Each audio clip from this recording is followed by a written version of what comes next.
Dewas KPK mengungkapkan jumlah uang dalam kasus dugaan pungli di rutan KPK mencapai 6,1 miliar rupiah.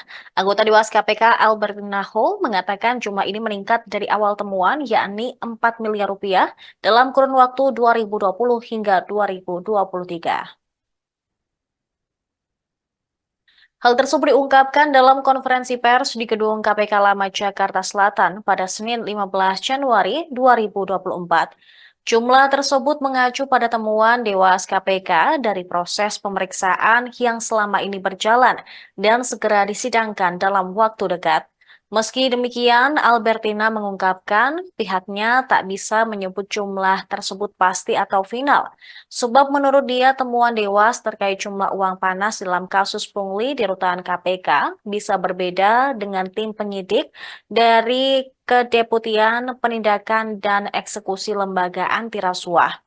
Albertina mengatakan dalam kasus pungli itu, petugas rutan KPK menerima bagian dalam jumlah yang berbeda-beda.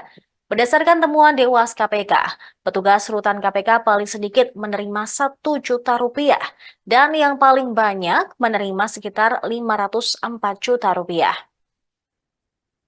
Albertina mengatakan pihaknya juga telah mengumpulkan 65 bukti dokumen hingga penyotoran uang dari 93 pegawai KPK yang akan menjalani sidang etik terkait kasus tersebut.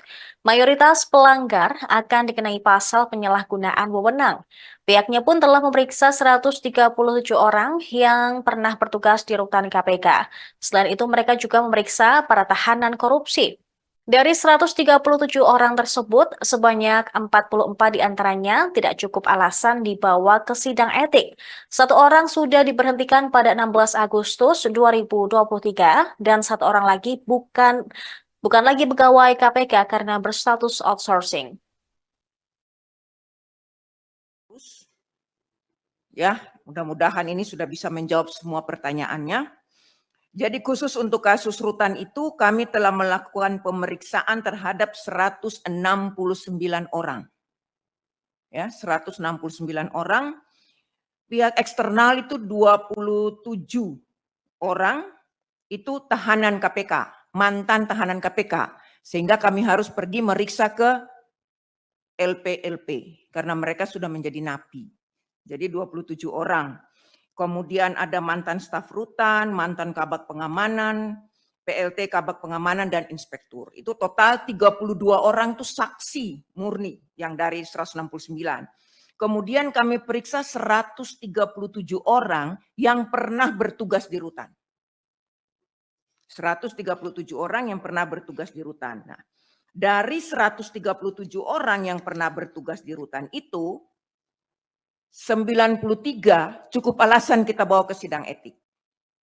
Yang 44 tidak cukup alasan untuk dilanjutkan ke sidang etik.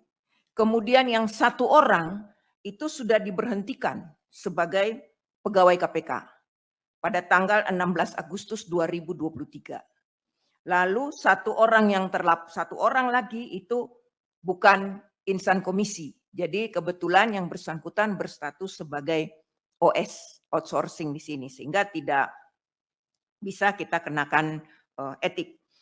Kemudian dari 93 orang itu, kita juga telah mengumpulkan 65 bukti berupa dokumen penyetoran uang dan sebagainya. Dan mereka 90 orang yang kita akan sidangkan segera ini, itu dikenakan pasal penyalahgunaan wewenang. Penyalahgunaan wewenang yang menguntungkan dirinya sendiri. Jadi itu pasal 4 ayat 2 huruf B Perdewas nomor 3 tahun 2021. Lalu kalau kita hubungkan dengan uang-uang yang diterima, itu paling sedikit ya, paling sedikit itu menerima 1 juta. Dan yang paling banyak menerima 504 juta sekian. Itu yang paling banyak. Lalu kalau teman-teman menanyakan totalnya berapa, saya bisa menyatakan yang pasti tidak, tapi sekitaran 6 miliar 148 juta sekian. Itu total yang kami di Dewan Pengawas ya. Ini tentu saja akan berbeda mungkin dengan teman-teman di penyidikan atau di penyelidikan sekarang kasusnya, masalah pidananya itu akan berbeda. Jadi itu mengenai kasus rutan. Jadi kami harap ini mungkin sudah cukup jelas dan tidak ada lagi. Download Tribun X sekarang, menghadirkan lokal menjadi Indonesia.